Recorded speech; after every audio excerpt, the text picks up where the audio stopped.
The direct aim of introducing geometrical solids is to provide children with sensorial experiences. These solid shapes are designed to be touched, felt, and explored by the child. This hands on interaction helps in refining their senses, especially their tactile and visual senses. They learn to discriminate between different shapes based on their sensory qualities. Assalamualaikum everyone.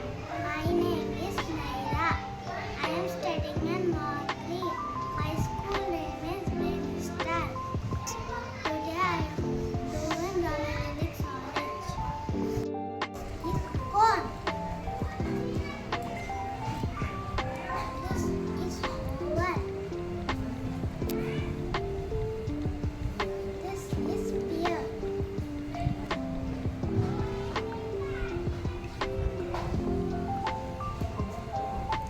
This is square pyramid.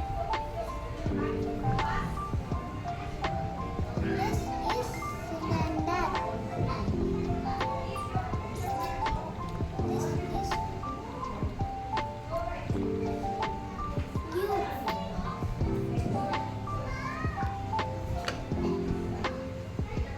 This is prism.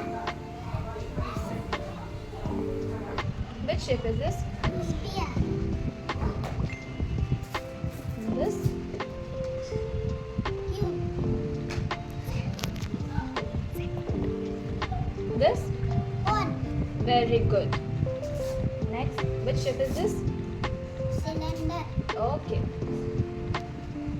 Which shape is this? Square pyramid. Okay, very good. Which shape is this? Prism. Okay. Shape is this? Oval. Okay, very good, Naira.